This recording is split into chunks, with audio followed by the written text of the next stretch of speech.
The UU Fellowship of the Emerald Coast, hey, there we go, is a religious community united by UU principles and committed to service, spiritual growth, and caring fellowship.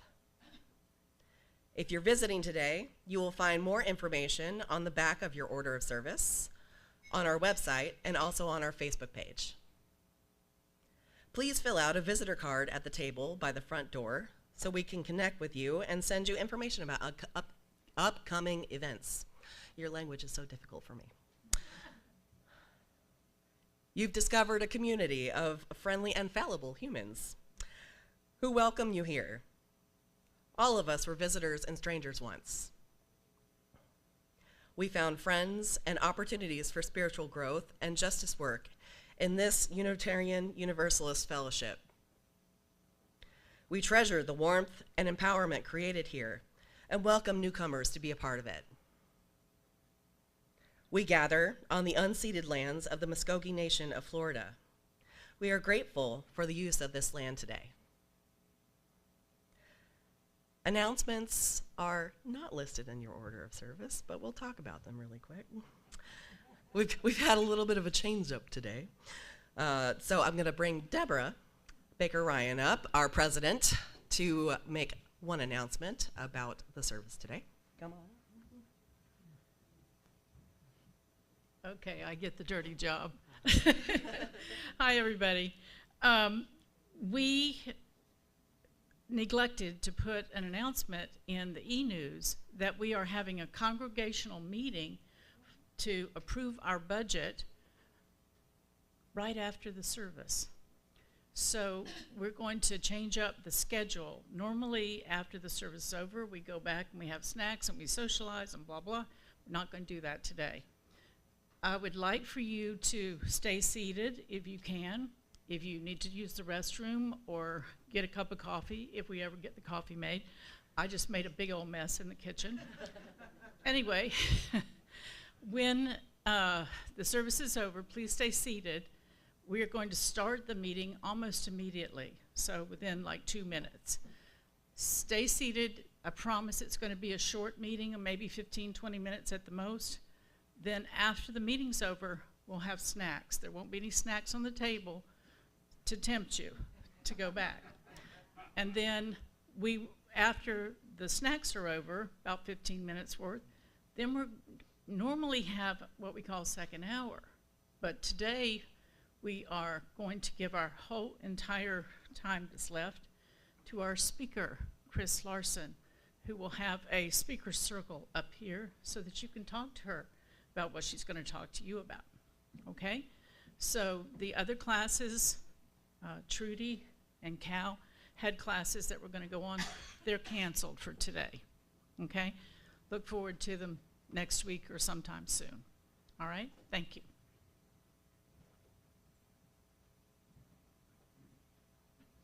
Thank you so much, Deborah. All right, one more announcement from Stacy, our social justice co-chair. Come on up, Stacy.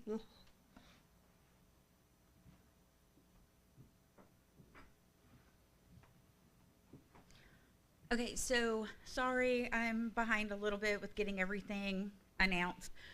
So this quarter's donation drive is school supplies. I don't know if any of you looked at last year's school supplies, but I remember when we could get our kids for 20 bucks, they had everything they needed. They have to have earbuds. Like, it has gotten ridiculous. So for the next few months, our donation drive is going to be school supplies.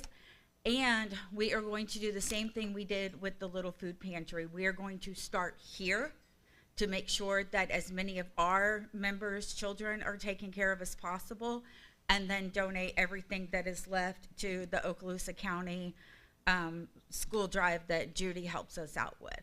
So please, please, please, let's start taking care of our babies. This stuff is expensive. I will get a full list, but y'all know what school supplies look like. So let's get started.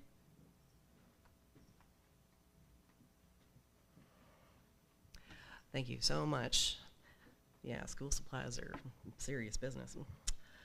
All right, so after the service, we would normally have refreshments. We will not have refreshments today, but there will be coffee.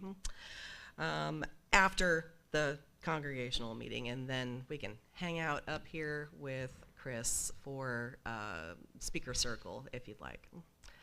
Really looking forward to that.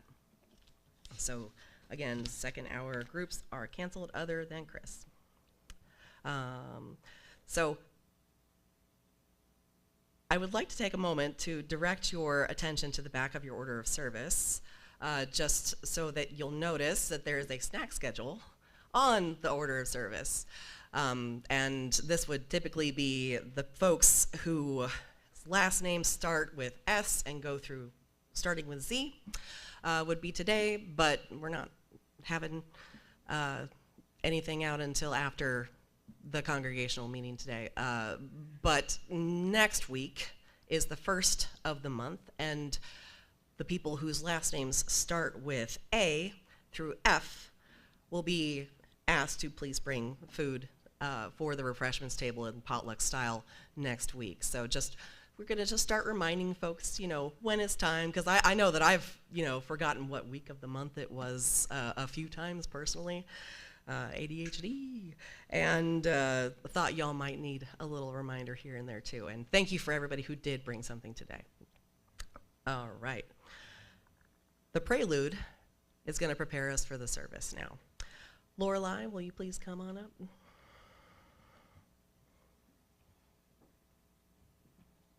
just hang out with me during the public prelude.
Our quote for our chalice lighting today, thank you, Lorelei, is, "We are not human beings having a spiritual experience. We are spiritual beings having a human experience." And there's been some dispute over the years as to who that quote was attributed to. But safe to say that it is clearly a sentiment that many people have considered at length, and I think it really fits in with Chris's service today. We've decided that, it's not up here, so who was the definitive person who, for the quote? No, Theodore Chardin, they never found a primary source. Right. Yeah. So it's a mystery, but yeah, exactly. All right. Please stand in body or in spirit to join in singing hymn number 159 in the gray hymnal.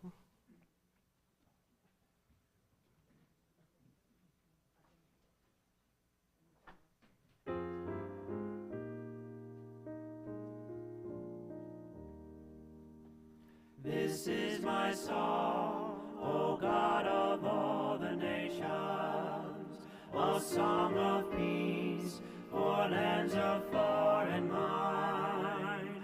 This is my home, the country where my heart is. Here are my hopes, my dreams, my holy shrine. But other hearts in other lands are beating with hopes and dreams as true and high as mine. My country's skies are bluer than the ocean, and sunlight beams on clover leaf and pine. But other lands have sunlight too and clover, and skies are everywhere as blue as mine. Oh, hear my song, thou God of all the nations, a song of peace for their land and for mine.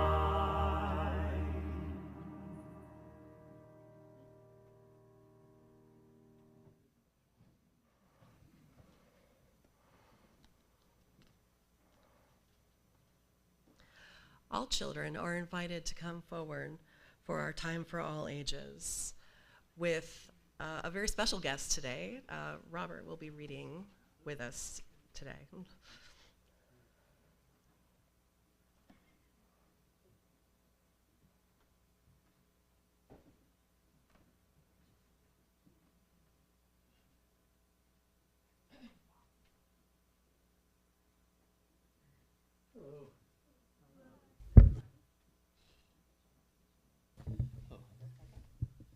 I don't know, is it working? Okay, thank you. And this little book that my wife is in process of writing, she's a main speaker today, is called Light, Wondrous Light.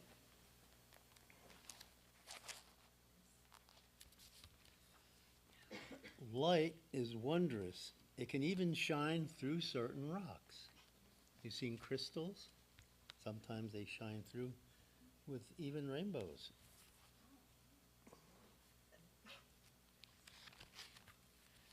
Light creates color. In stormy weather, when sunlight bends through the misty clouds, do you know what appears in the sky? Rainbow, right.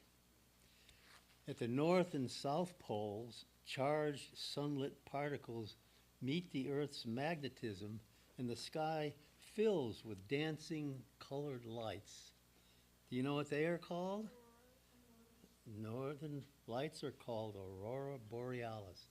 Does anybody know what the southern lights are called? Aurora australis, or something like that. Plants make food from light. We call that wonder.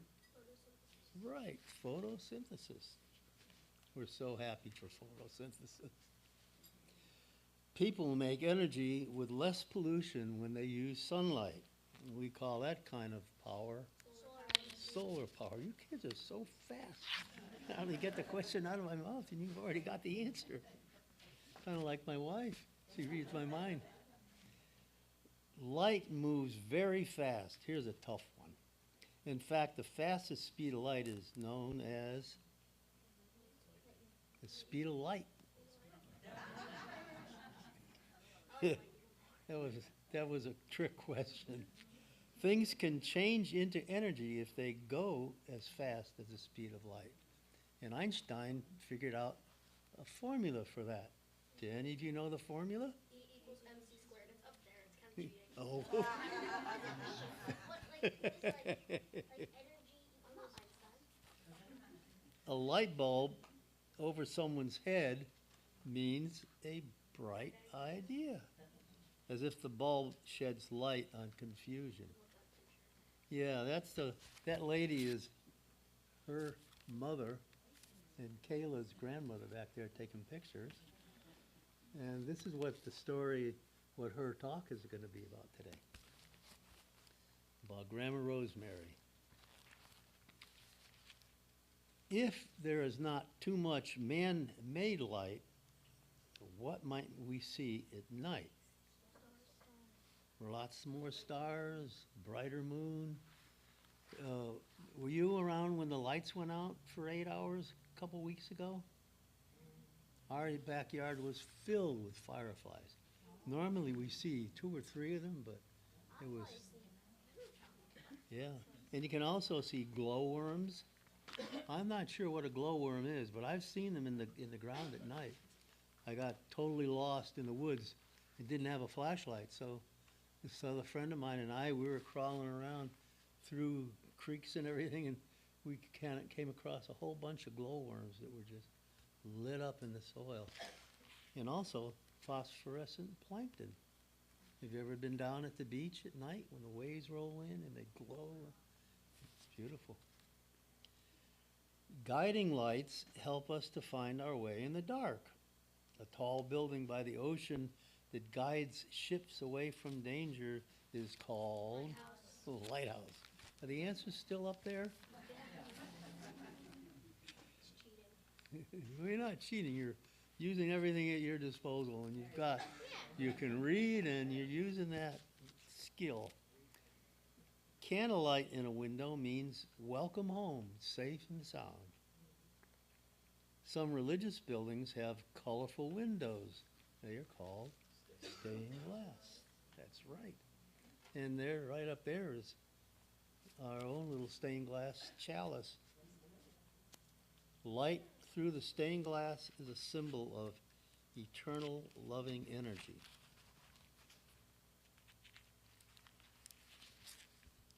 Light is a symbol in many different religions.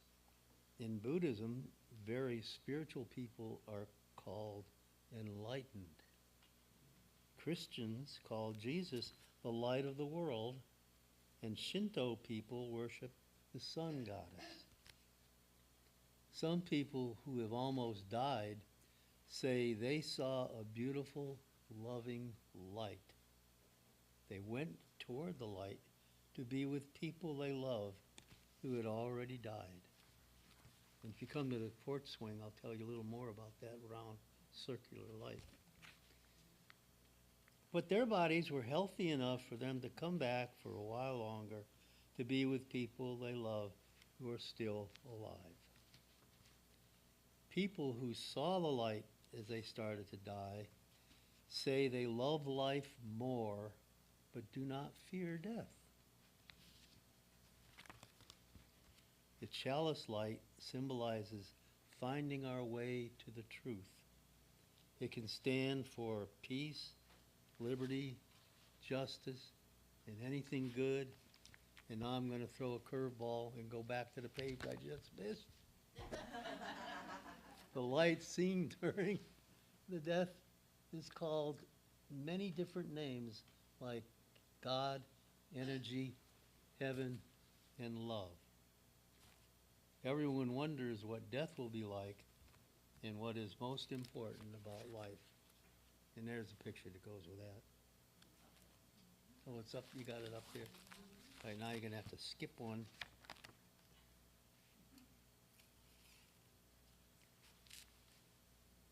Everyone has a different idea about the loving light deep inside of us. Let your light shine for all the world to see. And that is something that is very important. Every one of us is an individual. Our own experiences add to the wealth of experiences that are in the world. And everything that we experience, see and hear and do, it all adds to the great big mix. Well, thank you.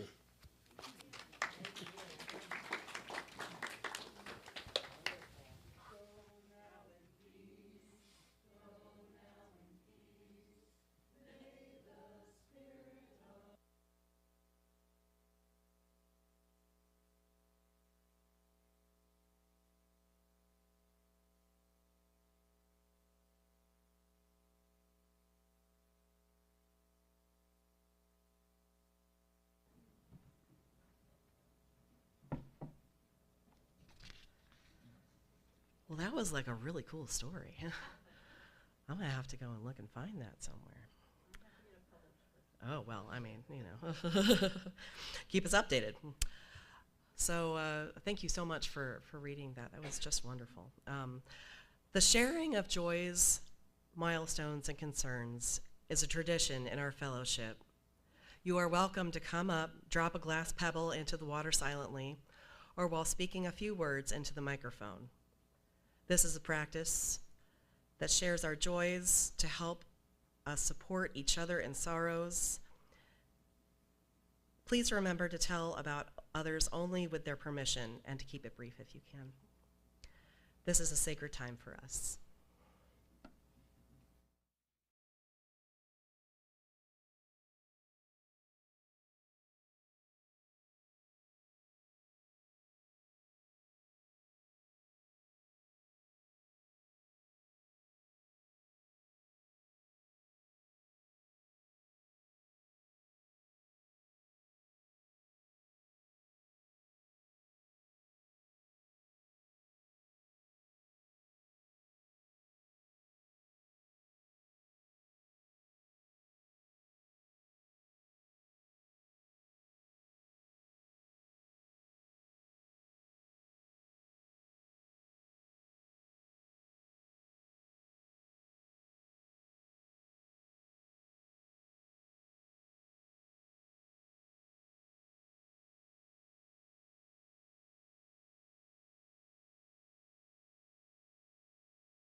Bless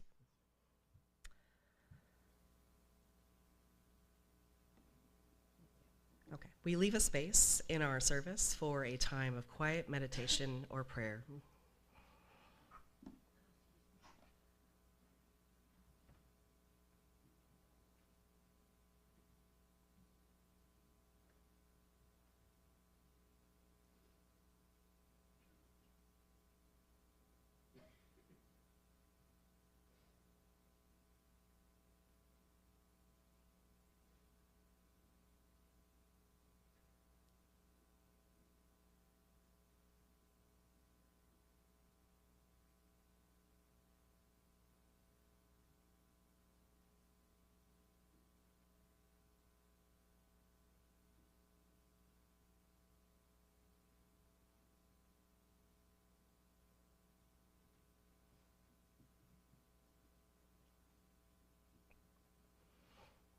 Everybody roll your neck, get the wiggles out.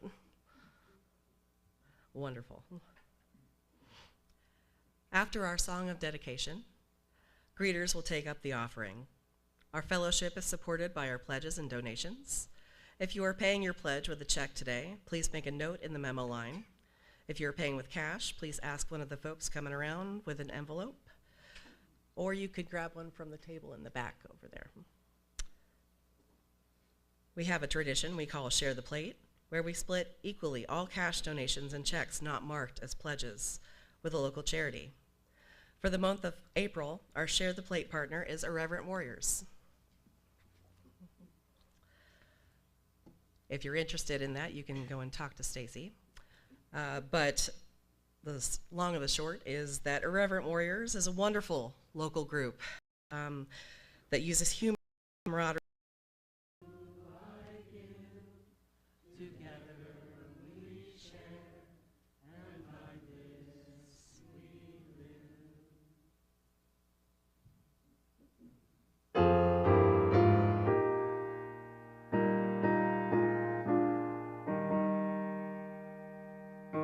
We would be one, as now we join in singing our hymn of love to pledge ourselves anew to that high cause of greater understanding of who we are and what in us is true.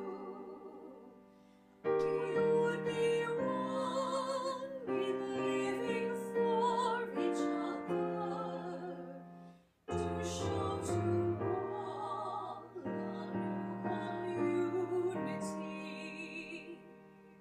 We would be one in building for tomorrow a nobler world than we have known today.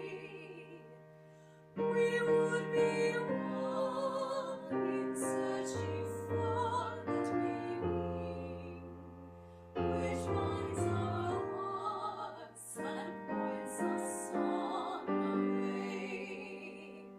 As one we pledge ourselves to greater service, with love and justice strive to make us free.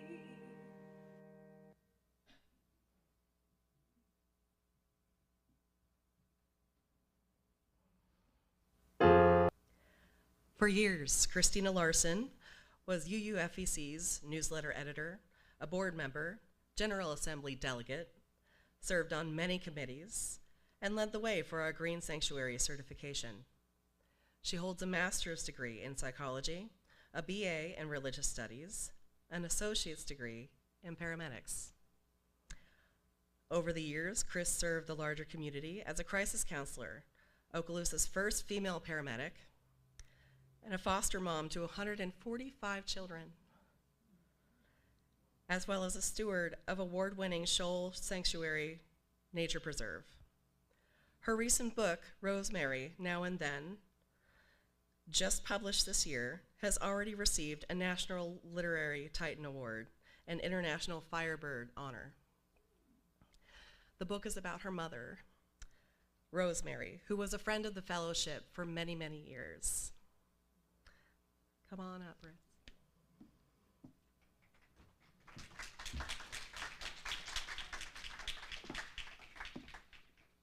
Thanks, Cal. Sweet Cal. Love that guy. Okay, it's an honor to be here. Sort of a sequel to last week's Easter service. This talk is my personalized UU take on resurrection. You may recall Shar Farley's closing words last Sunday, love is stronger than death. Well, I can vouch for that with a first-hand experience with a near death that illuminated life's purpose and shed light on our inevitable end. So familiar we are with the miseries of dementia and dying, we tend to overlook the amazing phenomenon of these transformative experiences. This book of mine aims to take the cringe out of dementia and dying by raising curiosity.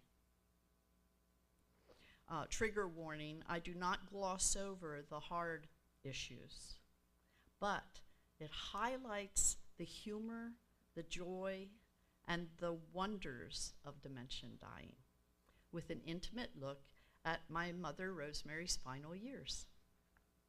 Okay, follow me here. The U.S. flag does not belong to any one political party, right? Okay. As the hymn reflected, earth does not belong to any one country. Likewise, pondering what lies beyond known existence is not the exclusive domain of any religion. Turns out, afterlife is no more religious than it is non-scientific. Everyone is free to marvel from whence we came and where we shall return. There's a huge paradigm shift happening in humanity right now that I want to highlight. With the increases in medical abilities for resuscitation, starting in the 60s when the public was given lessons in CPR, and there are more and more people being revived. Who knew that at this point defibrillators would be available to the general public, crying out loud. But that has raised the amount of near-death experiences, and that in turn has raised the scientific research on near-death. Let's see. Duke University's Rhine Research Center bridges the gap between science and spirituality. University of Virginia's Perceptual Studies on Consciousness Before Birth and After Death. Near-Death Research Foundation, Harvard Studies, Oxford's interdisciplinary approaches. These things are all forming a redefinition of death. As a kid, I was very dualistic. I thought that you were either dead or alive. My goldfish was alive. My goldfish died, flush. As a paramedic, I was taught that there's a gray area between life and death where clinical death meets biological death, and that's where they drew the line. Well, at first, they taught me it was 4 minutes. Then it was 10 minutes, but with increasing brain damage. Then, with everyone doing CPR, it became more extended than that. Then there was the golden hour, so it keeps getting, this gray area keeps getting wider and wider. Hypothermia, even hours. Well, once my mom developed dementia, I became her 24/7 caregiver for years. And what I discovered during that time is that there is actually a permeable membrane between life and death. And people with dementia, at least in my mother's case, could kind of dip their toes in either direction depending on where they were at the time. It was really something. During my wonderful brother's rapid death to brain cancer at the prime of his life, and my mother's long goodbye with dementia, they made intriguing comments. Now, my brother was kind of a comedian all his life, and I remember telling me that hug heaven is a misnomer. It's actually hug heaven. And then my mother had these elaborate mental excursions during her dementia. Wishful thinking, delusions, brain chemistry flukes. You decide. As for me, during the pandemic, my own near-death experience connected the dots. I'll tell you a little bit about the physical part, and then I'm going to dive into the more spiritual part. I stopped breathing after a few hours, and I struggled to breathe. It was very difficult. I could not breathe. I ran outside and took off the mask, thinking that fresh air would help. Didn't help. Let's see. I want to save that for a sec. EMS was called. They came. They revived me. I stopped breathing again. I was transported to the hospital. 2 hospitals later. Incredible headache. I had transient global amnesia, and what else? The headache progressed to meningitis, and what do they call it? Spinal taps and all that stuff. Let's get back to the fun part now. So when I was struggling to breathe, I ran outside. My husband, poor Robert, he looked at me and he said my lips were turning blue at the time. And I could see the concern on his face. So I mouthed the words, "I love you," because when you can't breathe, you cannot speak.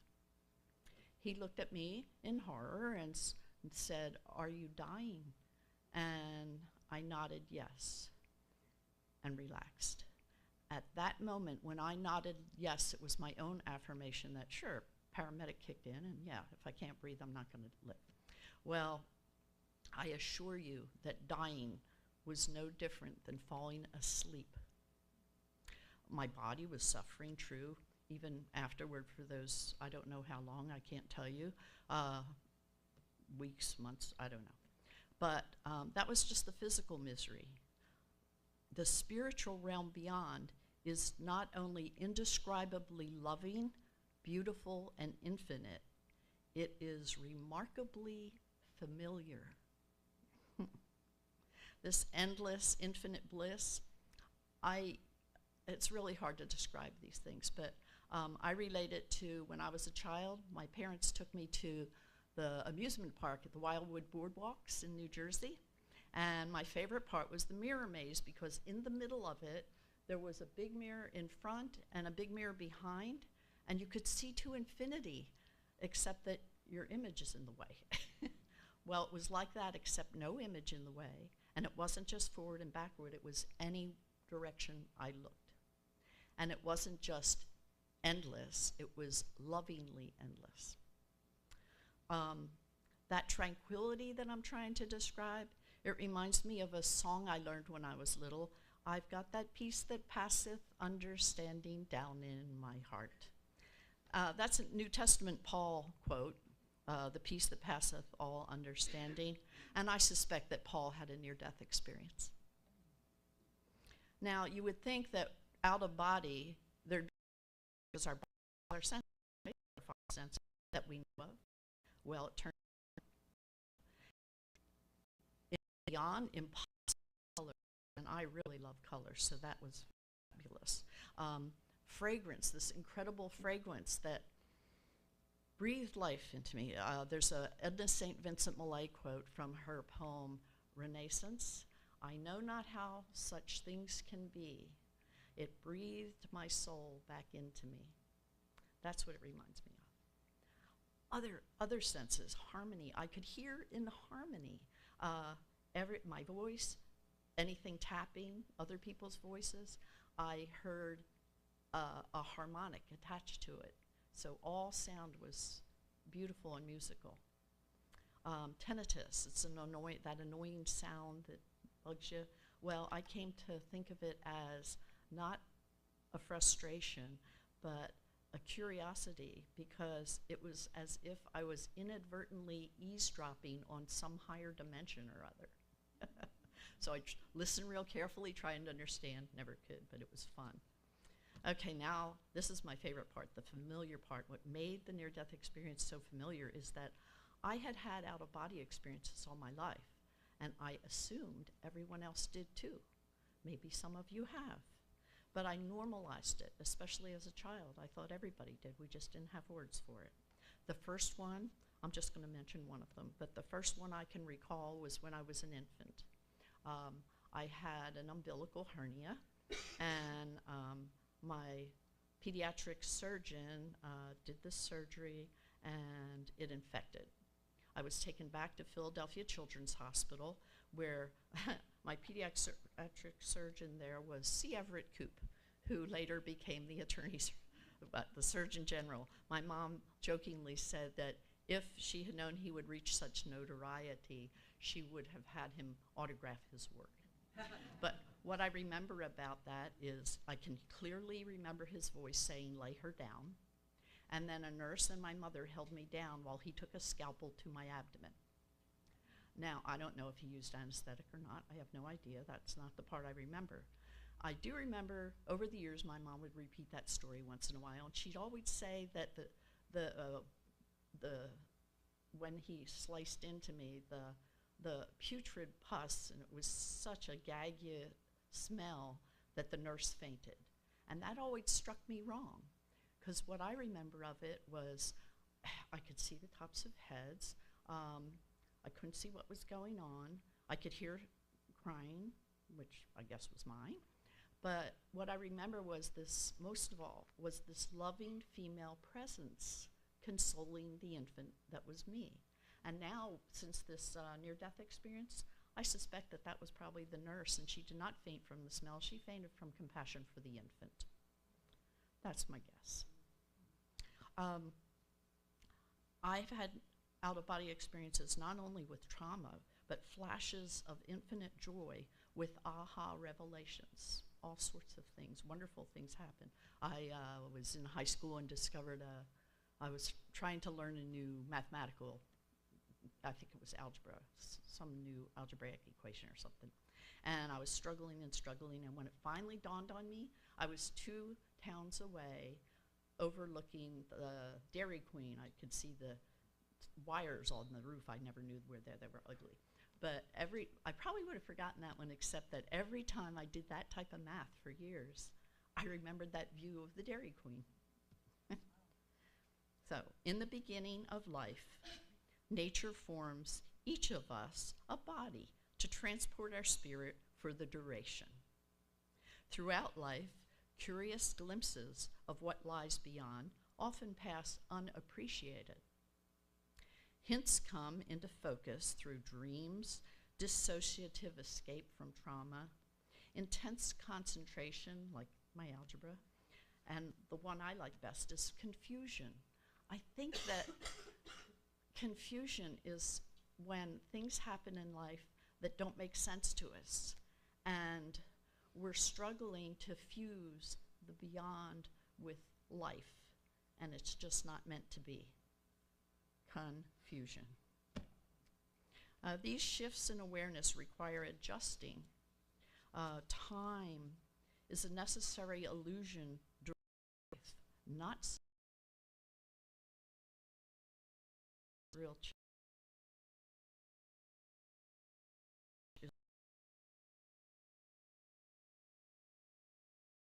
Is that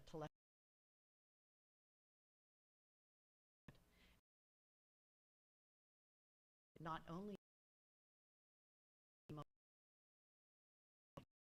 probably heard of near-death experiences by people in the hospital where they'll be able to recount what the doctor in the break room 2 stories below was thinking and feeling, what their relatives were wearing and for now. After my near-death experience, I had a heck of a time with conversations. I would try to think of words I wanted to say, and they wouldn't come to me.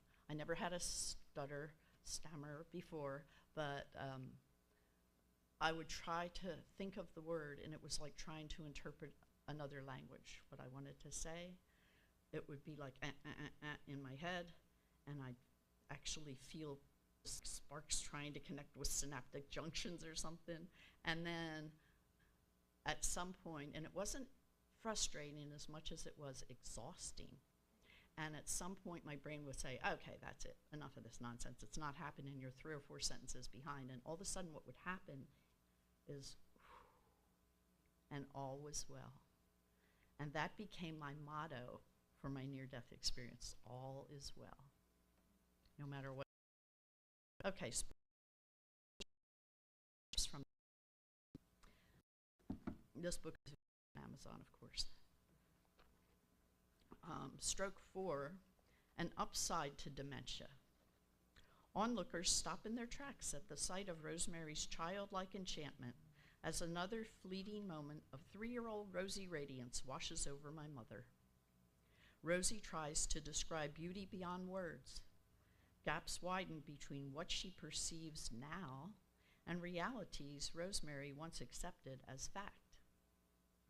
At this far end of her known existence, she relaxes her grip on certainties and describes otherworldly understanding. Less restrained by time and space, reality attains new meaning. As death approaches, her awestruck expression okay. Appears scramble, whatever that alters understanding of where and when. Brain gaps open to what lies beyond. Parts of her mind already promoted beckon from afar. Off she goes, no ticket necessary. Her spirit soars. Rational, full function minds just don't get it. Okay, now I'm gonna go, let's see. I've got 2 more excerpts, let's see. I've got 2 more excerpts I'm gonna share. On Mother's Day, Rosemary's mind expands beyond motherhood and planetary limitations. Aha moments surprise her like the friendly lick of a shy puppy. As her excitement rises, I listen quietly. Knowing it will soon vaporize into fog, I preserve what I can for posterity. Sitting in a chair beside my desk, she gazes out the window. Steepled fingers like a rocket ship rest in her lap, ready for blast-off. Beyond the glass pane, a towhee stuffs worms into the open beak of her flapping chick. A handsome skink whips under a rock, followed by its cobalt blue tail. Box turtles. I tried to film my mom, light attention. Instead, I take Dick's computer keyboard. At first in whispers, toes over delicate moss. Suddenly she launches into existential orbit, move faster than I can type. The way evolved on other planets must be different. So with such variety out of the same base, this one of ours is pretty satisfactory. Logic tells us it's a happy accident. The purpose of it is to marvel. Just look at those trees. I suppose other planets have their own menageries, but I never wonder what they are like. I'm too busy enjoying what we've got here. Humankind thinks this was all created just for our benefit. Maybe we're supposed to be the appreciators. Furious keyboard tap-tap-taps race to keep up with her. In the garden, a rabbit hops over the turtles, and Rosemary startles with delight. If turtles talk, I wonder how they describe us to other turtles. If not for birds and airborne bugs, would man have even thought to fly? Nature's wonderful. Look at that sunshine, so volatile and dangerous to us close up, but life-sustaining from this distance. We earthlings have it good. Her voice trails off, with a comment worthy of an Earth Day bumper sticker. I'm glad for chlorophyll and that we evolved to appreciate it. This very short last one follows 3 near-death experiences. Neither a unified field theory nor God can be pinned down with human language as if a noun, an object, or an entity. It's life's conundrum. The biggest questions remain unanswerable while busy with the commotion of living.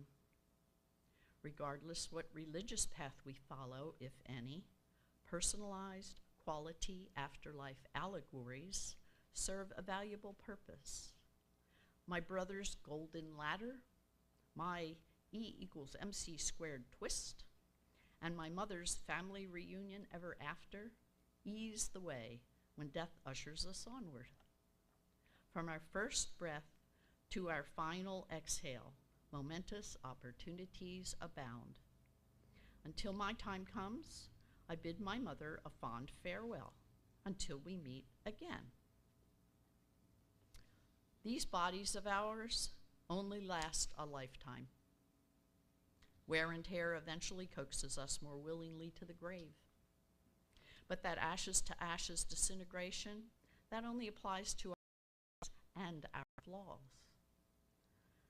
Our loving spirits, our out-of-body consciousness, that image of God within, that's the part that's infinite. Until life's inevitable end, let us dance our way through joys, pool resources through the challenges, and toast every milestone together. Loving spiritual beings all, may we approach death not with a cringe, but with fascination. Thank you.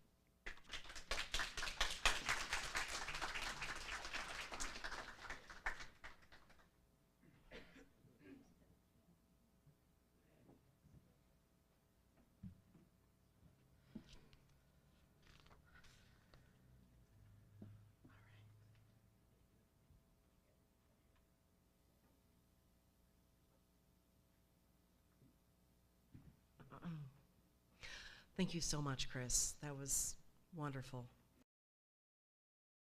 For the postlude.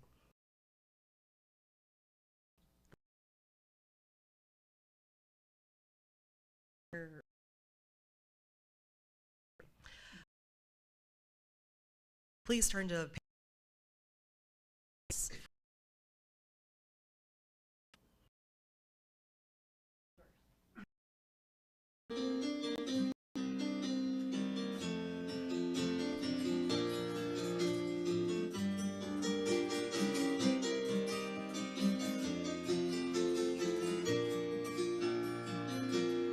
Let it be a dance we do. May I have this dance with you? Through the good times and the bad times I was sailing birds. Let it be a dance, let it be a dance, let it be a dance. Learn to follow, learn to lead. Feel the rhythm, feel the need. Reap the harvest, plant the seed. Let it be a dance. Let it be a dance we do. May I have this dance with you. Through the good times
let's go ahead and skip the postlude. We'll just